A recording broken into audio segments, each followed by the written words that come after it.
Assalamualaikum warahmatullahi wabarakatuh, salam dan bahagia. Berjumpa kembali dengan saya Wandinata, calon guru penggerak Angkatan 9 dari SMK Negeri 5 Langsa, Kota Langsa. Kali ini saya akan memaparkan koneksi antar materi modul 2.1. Pembelajaran untuk memenuhi kebutuhan belajar murid. Dalam rangka memenuhi kebutuhan belajar murid, kita harus memperhatikan gaya belajar mereka, memastikan materi yang diajarkan sesuai dengan tingkat pemahaman mereka, dan menciptakan lingkungan belajar yang nyaman dan aman. Dalam penyelenggaraannya, kita harus melakukan pembelajaran berdiferensiasi. Apa itu pembelajaran berdiferensiasi? Pembelajaran berdiferensiasi adalah usaha guru dalam menyesuaikan proses pembelajaran di kelas untuk memenuhi kebutuhan belajar individu murid. Artinya pembelajaran berdiferensiasi adalah pembelajaran untuk mendukung semua murid di kelas kita. Maksudnya setiap anak adalah unik, mereka punya kelebihan dan kekurangannya masing-masing, begitu pula dengan minat, gaya belajar, kebiasaan, pola pikir, kemampuan literasi, dan lain-lain, yang pastinya berbeda antara satu anak dan anak yang lain. Disinilah diperlukan usaha guru untuk dapat memenuhi kebutuhan belajar murid yang berbeda-beda agar mereka merasa nyaman saat belajar di kelas, dan tentunya agar tujuan pembelajaran dapat tercapai. Lalu bagaimana caranya untuk dapat melakukan pembelajaran berdiferensiasi di kelas? Agar dapat melakukan pembelajaran berdiferensiasi, guru harus memahami tujuan pembelajaran terlebih dahulu. Selanjutnya mengetahui dan merespon kebutuhan belajar murid. Menciptakan lingkungan belajar yang mengundang murid untuk belajar, melakukan manajemen kelas yang efektif, dan melakukan penilaian berkelanjutan berkaitan dengan kebutuhan belajar murid. Guru harus memahami 3 aspek kebutuhan belajar murid sebagai berikut. Kesiapan belajar murid atau readiness, minat murid dan profil belajar murid. Kesiapan belajar murid. Kesiapan belajar mengharuskan guru untuk menilai pengetahuan awal dan menentukan apa yang telah murid ketahui dan di mana murid berada. Minat murid. Minat setiap anak pasti berbeda-beda. Minat adalah salah satu motivator penting bagi murid untuk terlibat aktif dalam proses pembelajaran. Profil belajar murid. Profil belajar murid berkaitan dengan lingkungan, budaya, gaya belajar, dan kecerdasan majemuk yang berbeda antara satu anak dengan yang lainnya.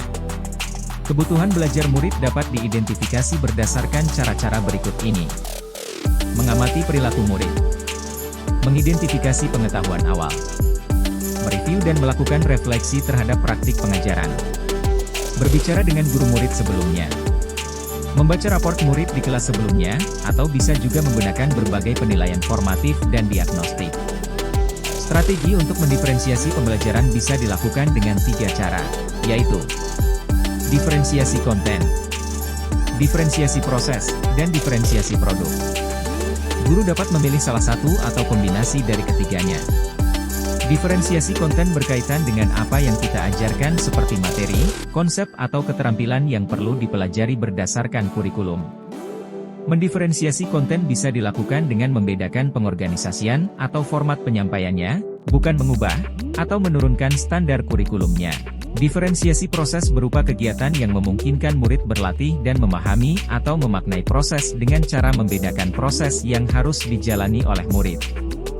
Dan diferensiasi produk, berupa bukti yang menunjukkan apa yang murid telah pahami. Dengan cara membedakan atau memodifikasi produk sebagai hasil belajar murid. Hasil latihan penerapan, dan pengembangan apa yang telah dipelajari.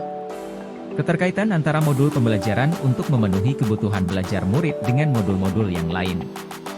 Untuk dapat melakukan pembelajaran berdiferensiasi, maka guru harus berusaha memenuhi kebutuhan belajar anak sesuai dengan kodrat alam dan juga kodrat zaman berdasarkan filosofi Ki Hajar Dewantara. Kemudian, dalam melakukan pembelajaran berdiferensiasi seorang guru penggerak harus berpihak pada murid, reflektif, mandiri, kolaboratif, dan inovatif untuk menciptakan pembelajaran berdiferensiasi yang dapat memenuhi kebutuhan murid. Dengan demikian seorang guru penggerak dapat mewujudkan kepemimpinan murid. Hal ini sesuai dengan nilai dan peran guru penggerak.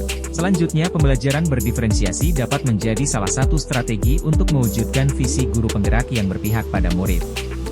Terakhir, dalam pelaksanaan pembelajaran berdiferensiasi, antara guru dan murid harus ada kesepakatan kelas terlebih dahulu agar proses pembelajaran dapat berjalan dengan baik. Hal ini sesuai dengan nilai-nilai budaya positif. Demikian pemaparan koneksi antar materi modul 2.1. Semoga menjadi pembelajaran bagi kita semua. Terima kasih, salam dan bahagia, wassalamualaikum warahmatullahi wabarakatuh.